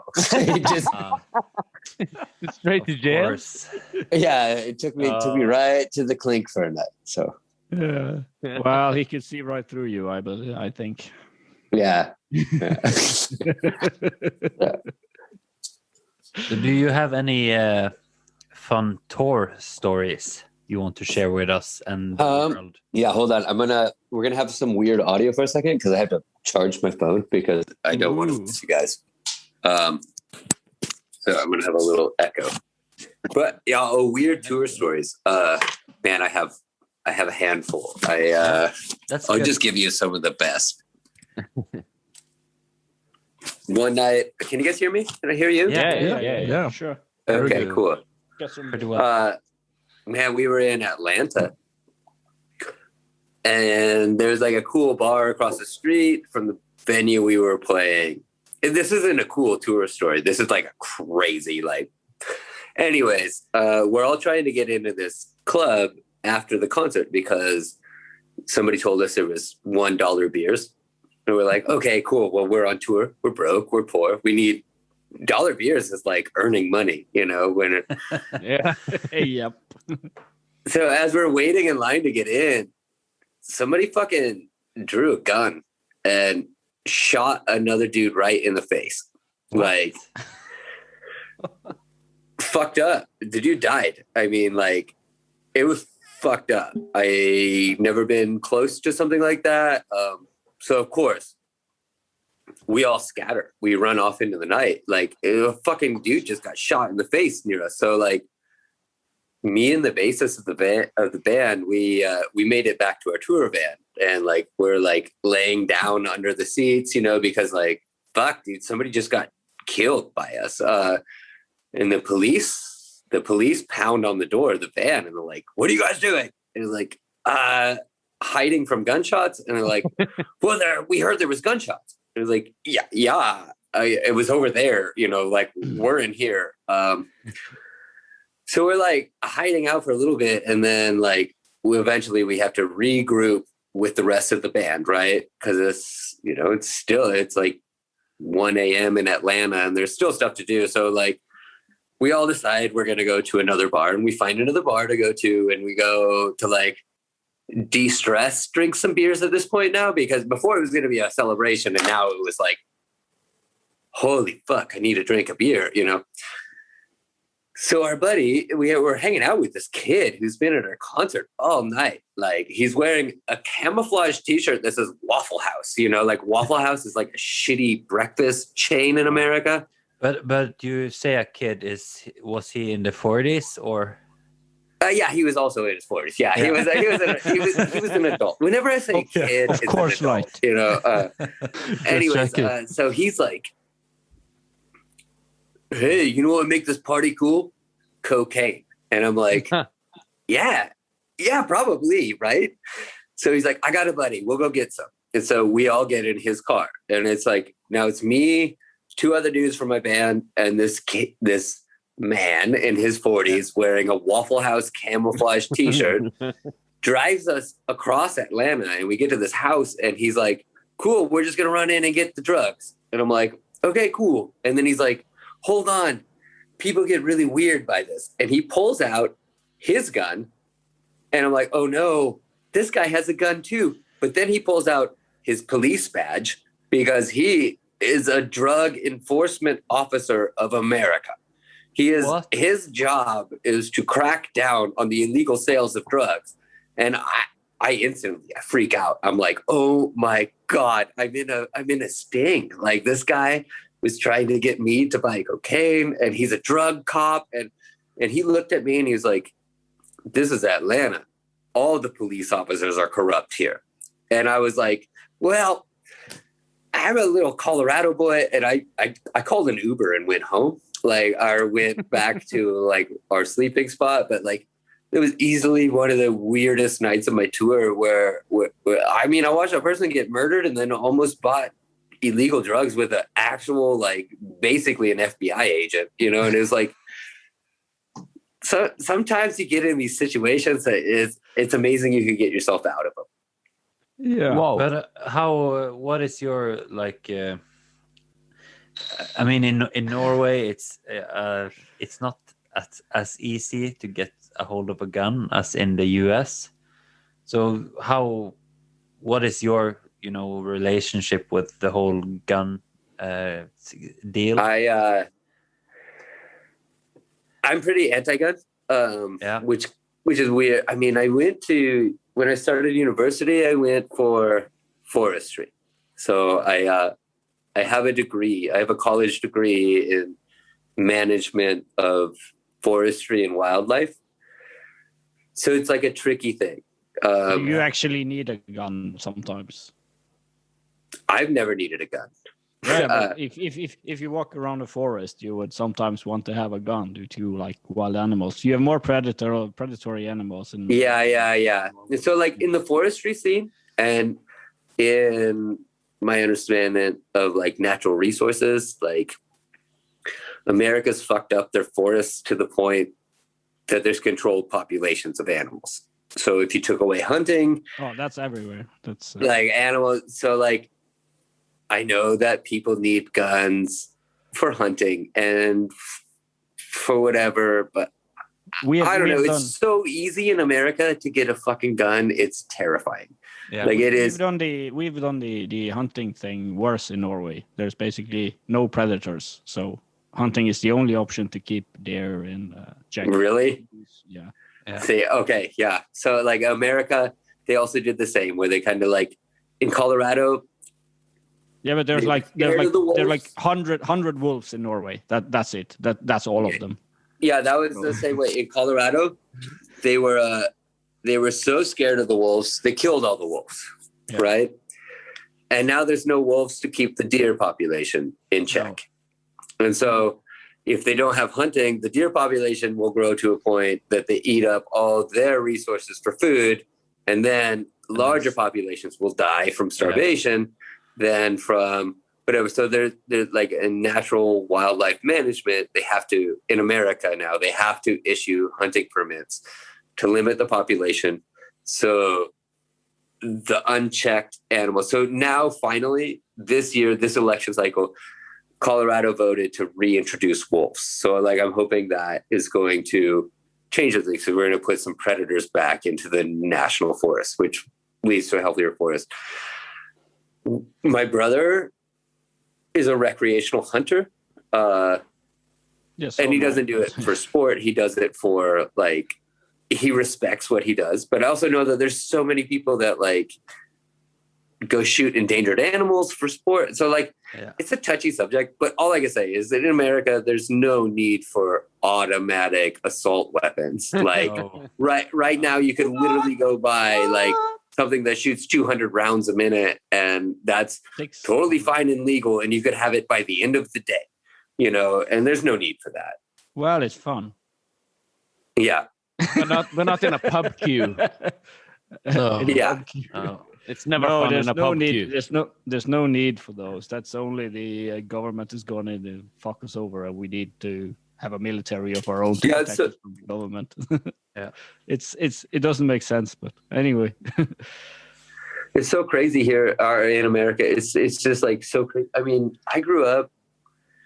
How old are you guys? I'm 36, almost 37. So I don't know. 29. So these are 91 models. I think. I am 28. Okay. So I'm 30. Yeah, I'm a hunter and a shooter, and shooting is really fun. So shooting is fun, argument. But not at the pub. Not at the pub, no. Yeah, not at the pub. But I mean, I'm not at people. Hunting for me is more about walking around the forest and finding. It's a connection with nature. I mean, like I don't necessarily care if I shoot something or not, but I at least want to find the animals. Yeah. That's. I mean, I've never actually hunted, but I've gone on so many hunting trips with my brother, to where like my brother always had a rule where like if you do the hunting, you do the cleaning, you know, whatever happens. And like, I'm squeamish. It's gross. I don't want to deal with it. So like, but I would go on hunting trips with him because it's family bonding. And like, even to the point where it's like, okay, I just literally rubbed deer piss on my face. I'm wearing camo, and I'll go walk with my brother through the woods all day. If he finds something, that's cool.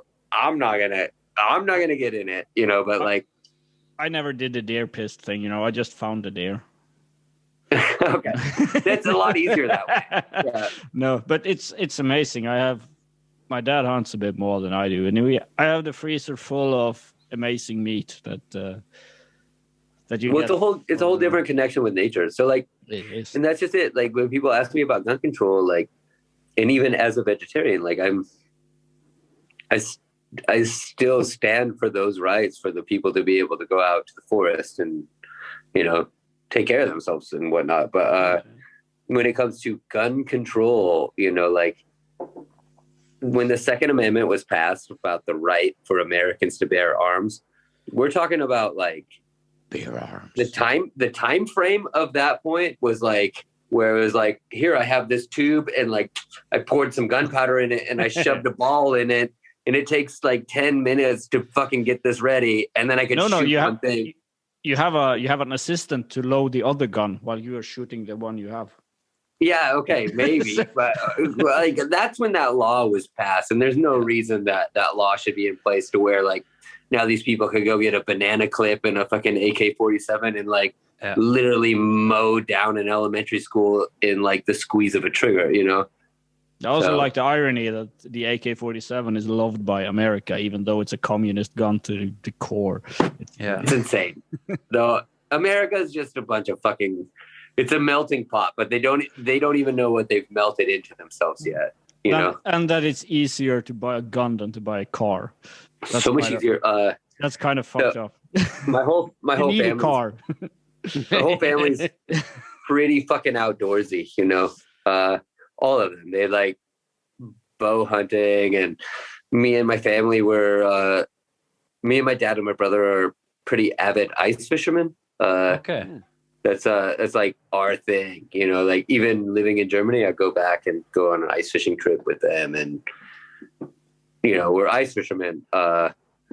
Anyways, last year we were back in America, and it was my little sister's birthday. She was turning 22, and my brother took me and my wife. You know, my wife is British, but we're living in Germany, and she doesn't know what it's like in America or that. And my brother wanted to buy my little sister a pistol for her birthday, and we went to the store, and he filled out a contract, and like the wait was less than an hour. Like, and the sporting goods store had an arcade of like animal hunting video games where we just played video games until somebody literally came out with like, Mr. Call, here's your gun, you know, and then we went. And that year my brother gave my sister a gun for her birthday, and me and my wife gave my sister like an art supply book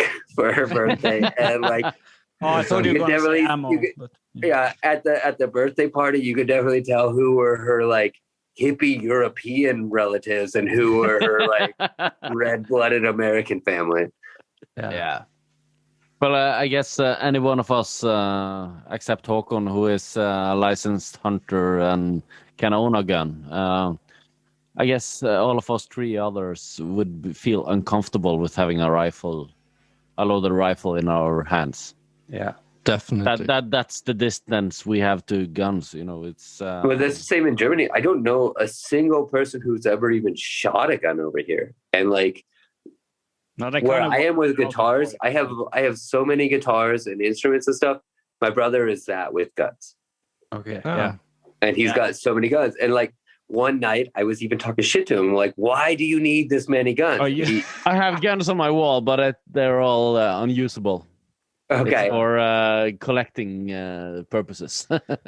Yeah, but my brother immediately asked me, he's like, well, why do you need so many different guitars? And I was like, well, this guitar is for like ripping leads, and this is a good rhythm guitar, and this is a bass. And my brother's like, this is a black powder rifle, this is a pistol, this is for deer, this is for this, you know. And it's like, okay, I get it, they all have their different use and their different tool, but you know, it's a difference between, I think with all things that are dangerous, if you know how to respect it, it's not that bad. The problem is that there's not a lot of respect for stuff like that, you know. Well, I guess the problem is that it's available if you have a weak moment, or you kind of have been drinking too much Jameson or something and get a thought into your head. You have kind of. But I've grown up with it, like from I was a kid, shooting and hunting and fishing and all of these like wild stuff. So it's not really a problem in that sense. I'm used to. No, for most people can handle it, but you know, when you get tipped over the edge for some reason, and people are going to do that.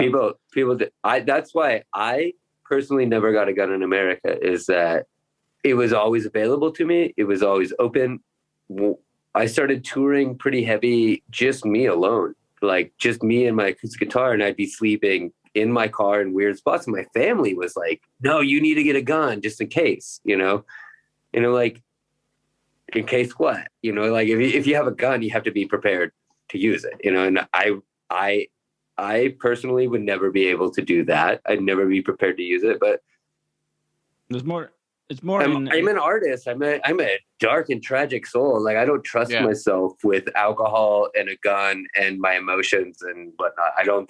I'd never wanted one in my life because, I mean, just simple things. I have definitely reflected on the same thing. But that's why you should be covered for stolen goods in that sense. So you don't have to feel like you have to protect your guitar with your life because it's your livelihood. You should like know your insurance or whatever is going to provide the money back, and you can buy a new guitar and continue your yeah. That's how I feel. Like that's the other way.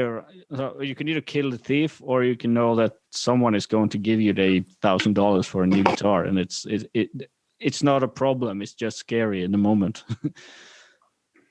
Yeah, you know, America's not very good at that and providing these insurances and stuff for ordinary. No, America is not good at providing insurance in any way. Yeah, and it's also if you first pull the trigger, it's also a judicial. Is that how we say it? System that it's kind of favored richer ones, isn't it? Yeah, I mean, the more money you have, the more. It favors the good lawyer either way. Yeah, so it's not. It seems to not be so much about justice, but I'm pretty anti-violence, you know. So like, I don't believe in like. I believe that guns should be, you know, if you want to use it to be a hunter, to give your family food, okay. You know, like in that situation, your gun only needs to go boom one time. You know, you don't need anything that goes, you know. Yeah. Preferably fairly quickly 2 or 3 times just to be sure. Yeah. But no more than that. That's now you're fucking around, Håkon, isn't you? No, I'm not. You know, like, so like, you don't need an automatic weapon to go to hunting. But you should have like 2 or 3 rounds ready in case you miss. Like this is but it's not automatic.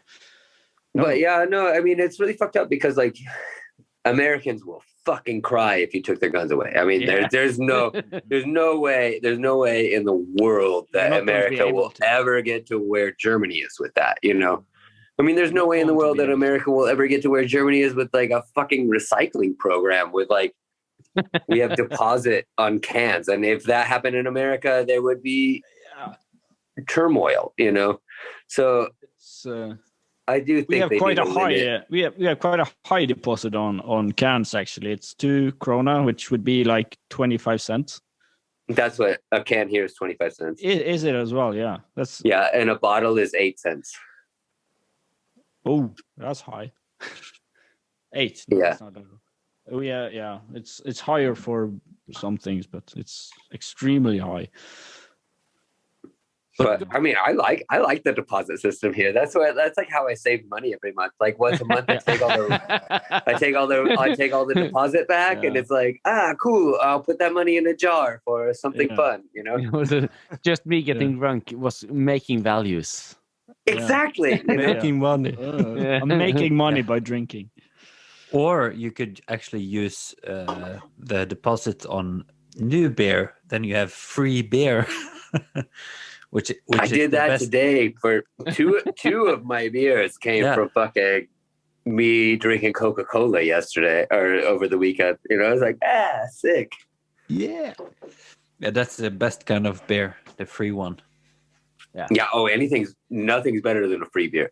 I mean, I don't know. I've had some free beers though that was like, I understand why it was free. Pretty gross. Yeah, but it's free. But guys, I think we're closing to the end here.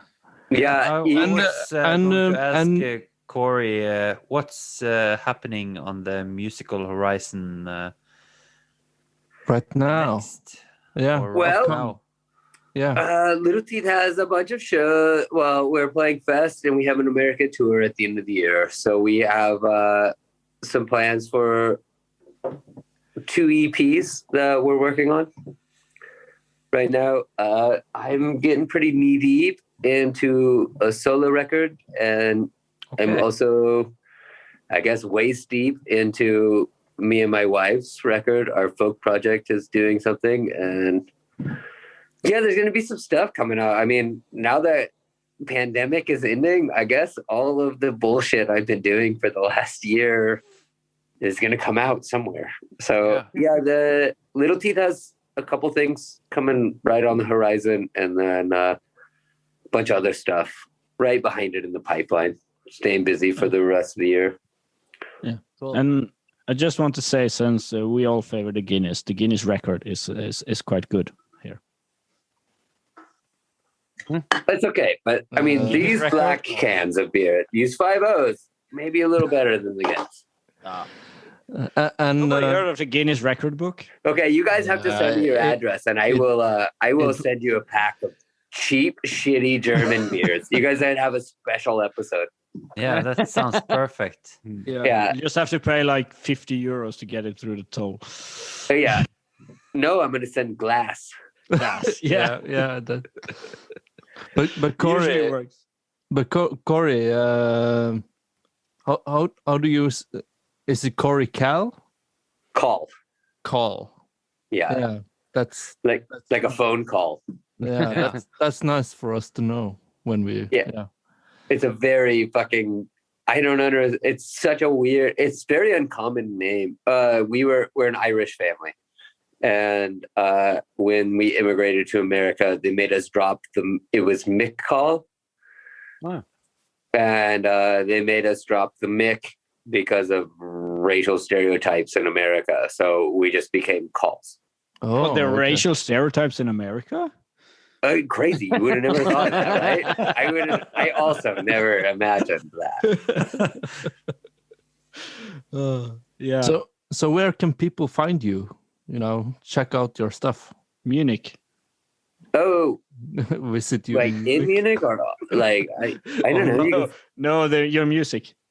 Oh, man.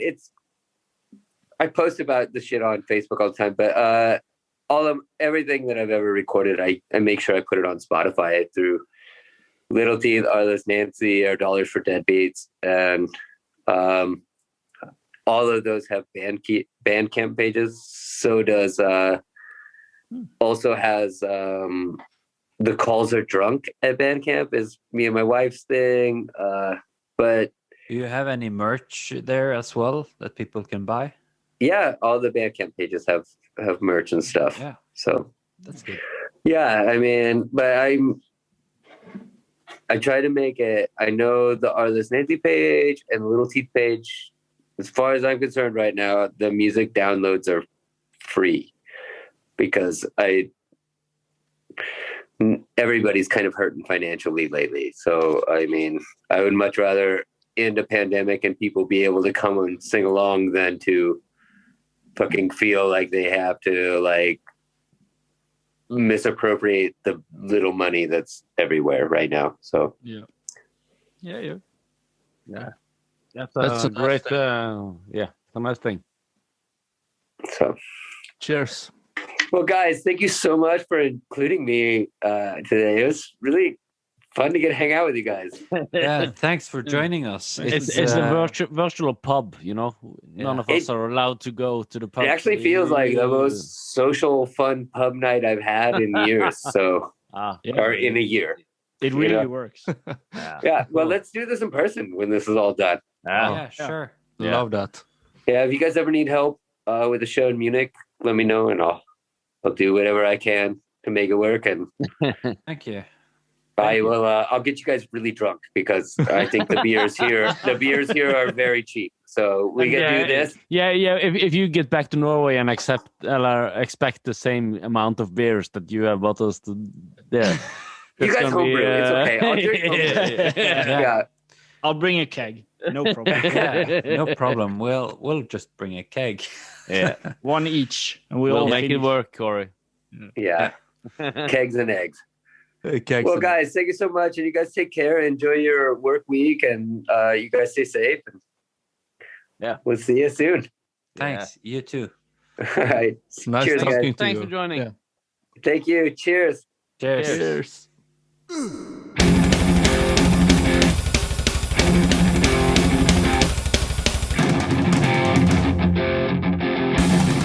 Okay. Yeah. Okay, just one beer. Just one. Just one beer.